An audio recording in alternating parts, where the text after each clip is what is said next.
Lawmakers in Congress are changing their minds, and Democrats want to help low-income households financially by providing them with inflation relief checks. These payments can be worth up to $400 and can begin going out in just a few weeks. During the height of the crisis, the federal government released trillions of dollars into the economy in the form of stimulus payments to individuals and businesses. Those payments were lifesavers for many families, allowing for the purchase of necessities during uncertain economic times. Families are still struggling under the weight of record-high inflation and stagnant low wages. In response to the need that many Americans are still facing, several state governments have stepped up to the plate and are pledging stimulus funds to residents. Car owners could get $400 stimulus checks to help offset rising gas prices under Gavin Newsom's proposal, and Gavin Newsom announced an $11 billion relief program as the Golden State's gas prices soar above $6 per gallon, which has disrupted the global oil market. Another $2 billion would go to broader relief, including $750 million grants for public transit agencies to provide free transit for 3 months. Up to $600 million would be used to pause a part of sales tax for diesel for 1 year, and another $523 million to halt an increase in gas tax rates due to inflation. The state legislature must approve the proposal before any payments are made to Californians. If approved, the state's residents could receive a stimulus check starting July. In an official statement, the governor said, "We're taking immediate action to get money directly into the pockets of Californians who are facing high gas prices as a result of the crisis." Now, a special state income tax refund is paid out to Georgia's historic budget surplus and could be on the way to taxpayers in 6 to 8 weeks, as after Governor Brian Kemp signed the $1.1 billion refund into law. In brief remarks as he signed the bill, the Republican governor saluted lawmakers for agreeing to this great relief that we're fixing to get hardworking Georgians and returning over $1 billion of their hard-earned money that quite honestly didn't get this year. The bill will give a $250 refund to single filers, $375 to single adults, and the refund would only be paid to people who filed tax returns for both 2020 and 2021 tax years.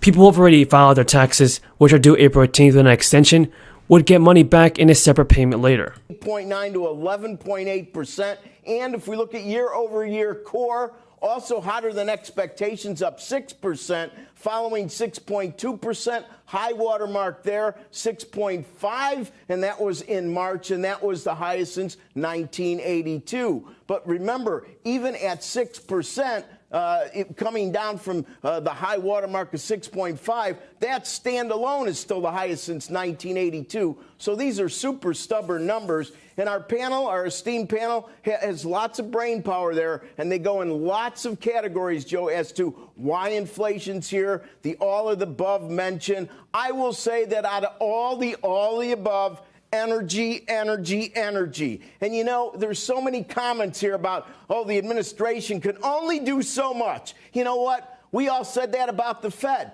And then there's this thing called forward guidance. So the Fed gets the market to do things long before it takes action by telling them what's in their head, what lies down the road. What was the forward guidance with this administration on energy? We know the answer. Maybe they can't get things to happen faster, but by giving positive forward guidance, by not closing pipelines, by not talking pre-election about how much they don't like fossil fuel, maybe things would have turned out a bit different. Joe? Thanks, Rick.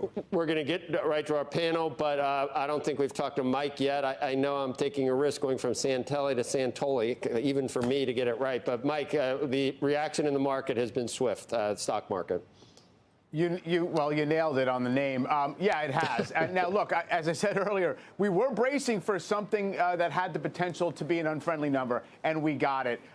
Just for context, you know, the S&P 500, we were at 100% below yesterday's close, was the closing low. It seems like the market wants to test that range. I guess you'd have to say the peak inflation number, it remains plausible, the peak inflation notion, but maybe not persuasive. It's very difficult. And if you think back,